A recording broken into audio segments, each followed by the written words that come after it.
नमस्कार. भगवद्गीता भावार्थ मालिकेमध्ये आपले स्वागत आहे. आज आपण अध्याय 5 मधील श्लोक 26 ते 29 पाहणार आहोत. श्लोक 26 पाहूया.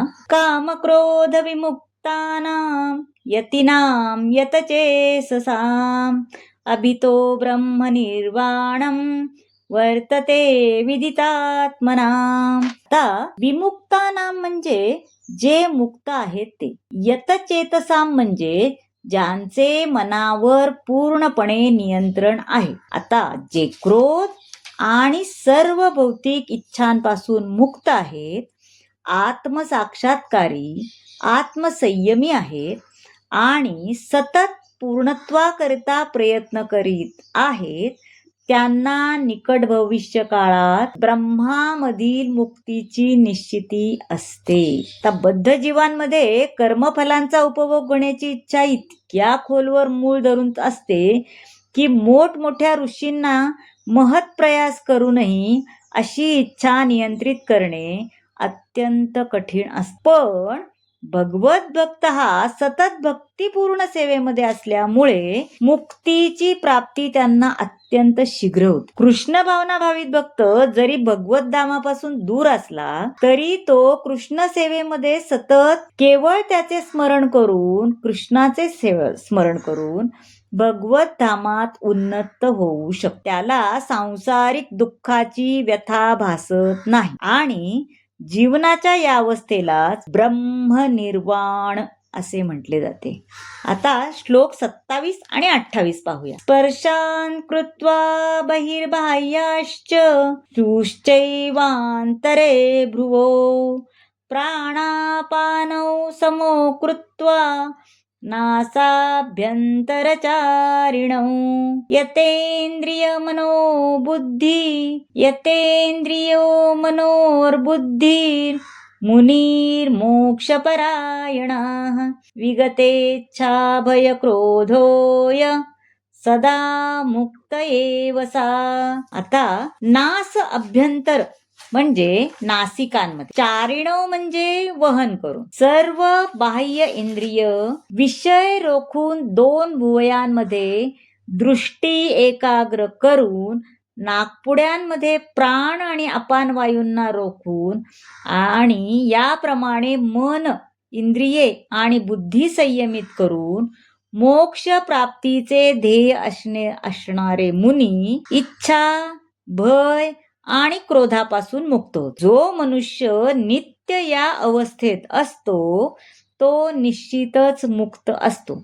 जेव्हा मनुष्य भगवत भक्तीमध्ये उत्तम प्रकारे स्थित होतो तेव्हा तो दिव्य स्तराप्रत उन्नत होतो आणि त्यामुळे आपल्या कार्यक्षेत्रामध्ये भगवंताची उपस्थिती जाणण्या इतपत पात्र बनू शकतो. या विशिष्ट स्थितीलाच ब्रह्मनिर्वाण किंवा ब्रह्मामधील मुक्ती असे म्हटले. प्रत्याहार या योग पद्धतीद्वारे शब्द, स्पर्श, रूप, रस आणि गंध या इंद्रिय विषयांचा त्याग केला पाहिजे. त्यानंतर 2 भुवयांमध्ये दृष्टी एकत्र करून नासाग्रावर ध्यान एकाग्र केले पाहिजे. अशा वेगवेगळ्या योगाच्या आचरणाद्वारे मनुष्य इंद्रिये संयमित करू शकतो, बाह्य इंद्रिय विषयापासून अलिप्त राहू शकतो आणि ब्रह्मनिर्वाणासाठी स्वतःची तयारी करतो. ही योग पद्धती मनुष्याला सर्व प्रकारच्या क्रोध आणि भयांपासून मुक्त होण्यास व त्याद्वारे दिव्य स्थितीत परमात्म्याच्या उपस्थितीचा अनुभव घेण्यास सहाय्य करते. आता श्लोक 29 पाहूया. भोक्तारं यज्ञ तपसां सर्वलोकमहेश्वरं सुहृदं सर्वभूतानां न ज्ञात्वा मा शांतिमृच्छति. मी सर्व यज्ञ आणि तपस्यांचा परमभोक्ता, सर्व ग्रहलोक आणि देवदेवतांचा परमेश्वर आणि मी सर्व जीवांचा हितकर्ता व सर्व जीवांच्या कल्याणाची इच्छा करणारा आहे. किती आहेत बघा आता, हो की नाही. हे जाणून माझे पूर्ण ज्ञान असणारा सांसारिक सुखदुःखापासून शांती प्राप्त करतो. आता पहा, मायाशक्तीच्या कचाट्यात सापडलेले सर्व बद्ध जीव या भौतिक जगतात शांती प्राप्त करण्यासाठी अत्यंत उत्सुक असतात. परंतु भगवद्गीतेच्या 5व्या या श्लोकामध्ये हे सर्वश्रेष्ठ शांतीचे सूत्र वर्णिलेले आहे. बरोबर बघितले ना आपण आतापर्यंत जेवढं सांगितलंय, तर या अध्यायामध्ये सगळ्या श्लोकांमध्ये सर्वश्रेष्ठ शांतीचं खरंच सूत्र वर्णनले.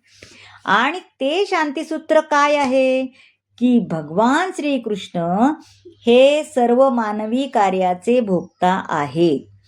हा 5वा अध्याय म्हणजे कृष्ण भावनेचे व्यवहारिक विश्लेषण आहे व याला सामान्यतः कृष्ण भावना म्हणजे स्वतःच्या परमसत्याशी असणाऱ्या संबंधाच्या पूर्ण ज्ञानाने युक्त होऊन कर्म करणे होय. आणि या भावनेची परिपूर्णता म्हणजेच श्रीकृष्णाचे किंवा पुरुषोत्तम श्री भगवंताचे संपूर्ण ज्ञान होय.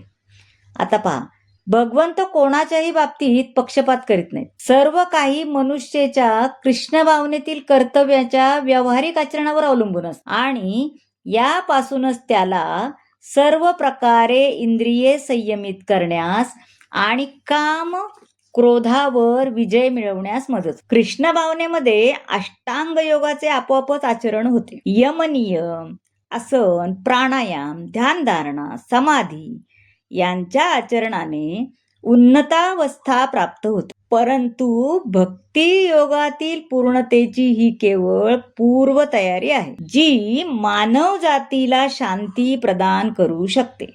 आणि हीच भावना जीवनाची परमोच्च संसिद्धी. या प्रकारे भगवद्गीतेच्या कर्मसन्यास योग या 5व्या अध्यायावरील भक्ती वेदांत भाष्य संपन्न झाले.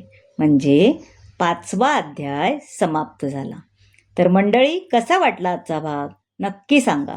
तुम्हाला जर आवडत असेल तर लाईक करा, शेअर करा, सबस्क्राईब करा आणि हो, बेल आयकॉन दाबा म्हणजे तुम्हाला दररोज येणारे व्हिडिओ तुमच्याकडे सर्वप्रथम पोहोचतील. धन्यवाद.